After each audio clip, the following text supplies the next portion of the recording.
All right, my mathematicians, it is time for you to put your math materials away because it is time for us to start reading class. I'm going to count down from 10, and when I get to 0, I expect nothing on your desk except for a pencil. 10, 9, 8, 7, 6, 5, 4, 3, 2, 1, 0. I see nothing on desk except pencils, and that is excellent. Thank you. We have been talking about making inferences in reading class this week. This is the 4th day we've been working on this skill. Now let's remind ourselves what our big essential question is. By the end of the week, we want to be able to answer this question. And that is, how do we use our background knowledge and text clues to make inferences? So how do we think about all the things our brain already knows and all the clues the author is giving us to create an inference? To think about what is the story telling us between the lines. We're reading between the lines. It's an important thing to remember. And our big learning objective, the thing that I want you guys to be able to do by the end of this week is students will infer using text clues and background knowledge. You have tons of background knowledge. Your brains have really been stretching this week. And now it's time to put that background knowledge to use. But first you have to do one thing for me. You got to put on your detective caps. Because when you are making inferences, it's like you're being a detective. You're an inference detective. So put on your caps. I have my detective magnifying glass. I see you have your detective cap on, and you have your detective cap on, and now everyone has their detective caps on. I am the master detective today, leading you throughout this lesson. Let's remind ourselves first. There's this model I gave you for making an inference. It's going to help you. This is what's going to help your brain grow. The first thing you think about is your background knowledge. Here's the picture of our brain. You have lots of stuff in that brain. It's been growing all year long. So you can say to yourself, hey, I know that. And hey, I remember that. So this is stuff already in your brain. Plus, it's like we're adding, like we add in math class. Text clues. What is the author telling us in the story? The text says, so maybe it's a quote. The character said, maybe it's some dialogue. The picture shows, maybe we're just looking at a picture. So background knowledge plus text clues, that's important to remember. We're adding them together. That will equal your inference, your big light bulb moment, your big detective aha moment. Oh, you solved the case. You solved the mystery. You figured out the inference with your background knowledge plus your text clues. I infer that. I infer the character. This is your model to become an inference detective. We're going to start out our lesson today like we start out all of our lessons since we've been learning about inferences. I have our detective mystery bag. Ooh, I wonder what's in here today. Okay, I'm going to open it up. I need your help to infer what's going on. Let's see if I can find our clue. There it is. All right. Okay, everyone listen. Are you ready? It's ready. It's time for our clue. It says, Miss Sweet was wearing this backpack after school. Take a look inside. What can you infer Miss Sweet was doing? So you have to infer, what was I doing? By the clues inside of our bag. All right, let's see what we have in here. All right, so let's see. Oop, I got a sneaker. Sneaker. I wonder what I would need a sneaker for. Let's see.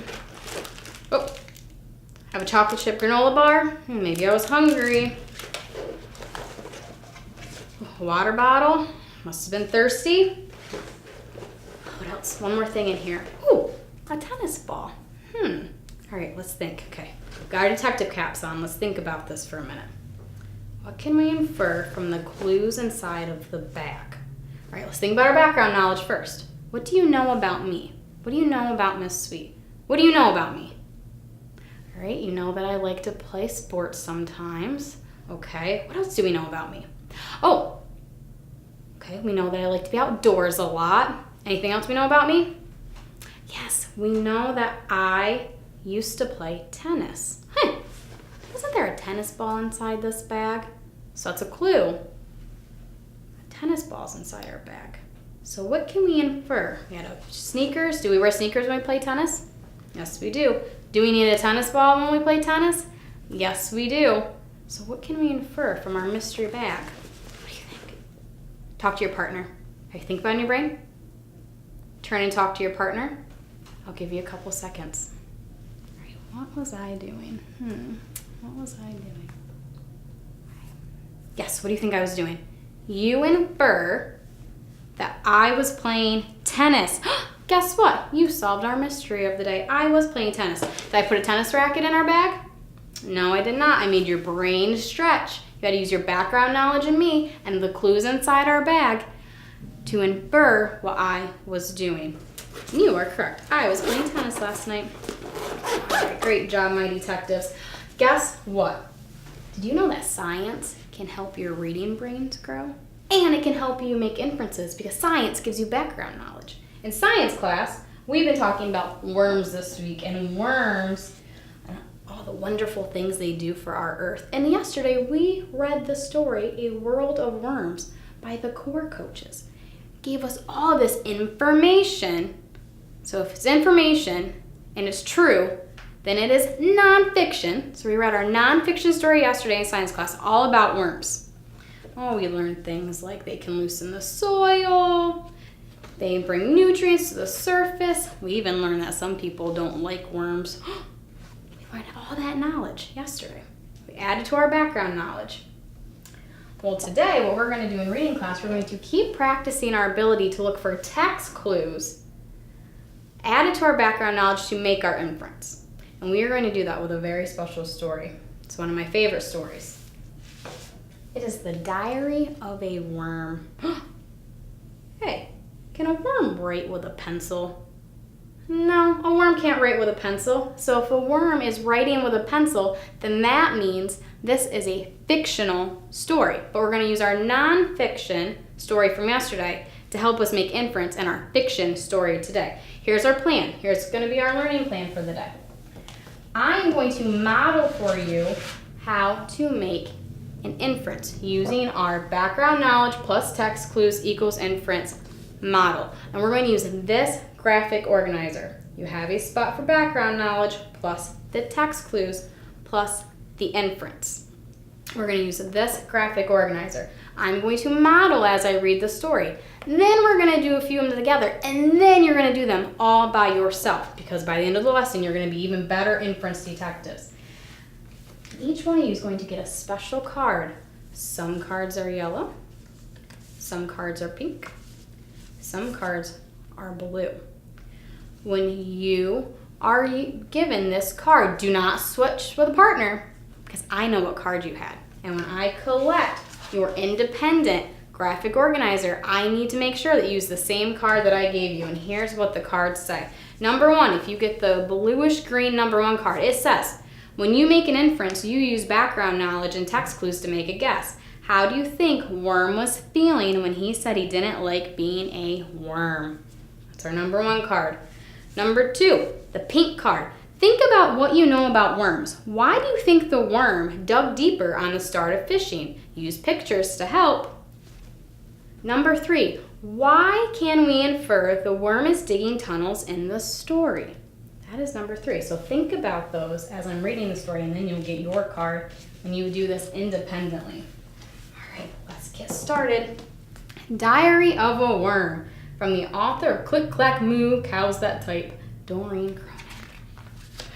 This is one of my favorite stories. March 20th. Mom says there's 3 things I should always remember. 1, the earth gives us everything we need. 2, when we dig tunnels, we help take care of the earth. Must make tunnel, help earth breathe. Number 3, never bother daddy when he's eating the newspaper. Jump. Hey, that worm is wearing a baseball cap. March 29th. Today I tried to teach Spider how to dig. Do you think a spider can dig like a worm? Think about that as I read the next page. First all of his legs got stuck. I think I've twisted one of my ankles. Then he swallowed a bunch of dirt. Tomorrow he's going to teach me how to walk upside down.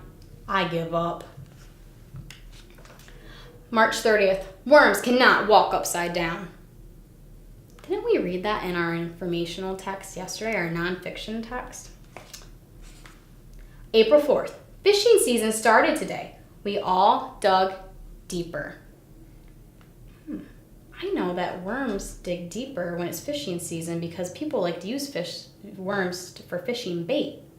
I wonder if I can infer that they're digging deeper because maybe they're afraid somebody will use them as bait.